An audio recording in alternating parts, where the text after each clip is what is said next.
నమస్కార్. నేను doctor K Nagaratna, head meteorological centre, Hyderabad. ప్రస్తుత వాతావరణ పరిస్థితులు చూసుకున్నట్లయితే నిన్నటి వరకు కొనసాగుతూ ఉన్నటువంటి తీవ్ర అల్పపీడనం ఈ రోజు ఉదయం అది బలహీనపడి అదే ప్రదేశంలో దక్షిణ ఒడిశా ఆ ప్రాంతాల్లోని అల్పపీడనంగా కేంద్రీకృతం అయ్యింది. దీని అనుబంధంగా ఉన్నటువంటి ఉపరితల ఆవర్తనం 7.6 కిలోమీటర్ల ఎత్తుగా కొనసాగుతుంది. అయితే ఇది నైరుతి దిశగా వంపు కలిగి ఉండటం వల్ల మనకు తెలంగాణ రాష్ట్రం పైన దీని ప్రభావం ఉండే అవకాశం ఉంది. మరి ఒక ఫీచర్ చూసుకున్నట్లయితే east west wind shear zone మనకి 17 డిగ్రీల నార్త్ లాటిట్యూడ్ వద్ద కేంద్రీకృతం అయ్యింది. వీటి ప్రభావం వల్ల మనకు ఈ రోజు తెలంగాణ రాష్ట్రంలో విస్తారంగా తేలికపాటి నుంచి మోస్తారు వర్షాలు కురిసే అవకాశాలు ఉన్నాయి. అట్లాగే రేపు కూడా చాలా చోట్ల తేలికపాటి నుంచి మోస్తారు వర్షాలు ఉండే అవకాశాలు కనిపిస్తున్నాయి.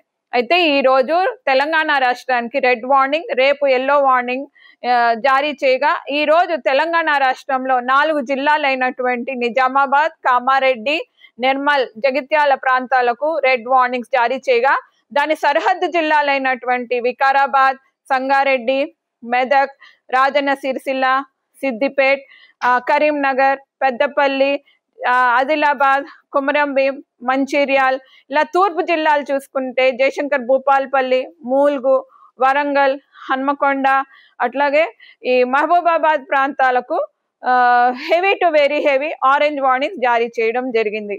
మిగతా ప్రదేశాల్లోని ఈ రోజు వర్షపాతం తగ్గుముఖం పట్టి కొన్ని ప్రాంతాల్లో మనకి మహబూబ్ నగర్ ఆ ప్రాంతాల్లోని కొంచెం డ్రై కండిషన్స్ ఉన్నప్పటికీ హైదరాబాద్ పరిసర జిల్లాలో తేలికపాటి వర్షం కానీ మోస్తారు వర్షం కానీ ఒక్కొక్కప్పుడు డ్రిజిల్ కూడా సాయంత్రం పూటకు కానీ రాత్రి పూటకు కానీ ఉండే అవకాశాలు కనిపిస్తున్నాయి.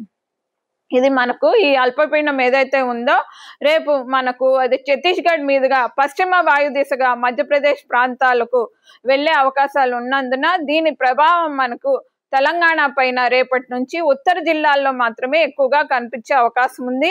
ఈ వాయు జిల్లాల్లోని దాని సరిహద్దు సెంట్రల్ జిల్లాల్లో కూడా తేలికపాటి నుంచి మోస్తారు వర్షాలు ఉండే అవకాశాలు ఉన్నాయి.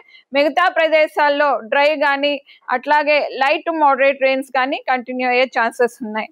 అయితే మనకు ఈ ఎల్లో వార్నింగ్స్ జారీ చేసిన జిల్లాలు ఎక్కువగా ఆదిలాబాద్, కుమ్రంభీం, మంచిర్యాల్, జయశంకర్, భూపాల్పల్లి, మూల్గు, మహబూబాబాద్ ప్రాంతాల్లో ఎక్కువగా అవకాశాలు కనిపిస్తున్నాయి. నమస్కారం.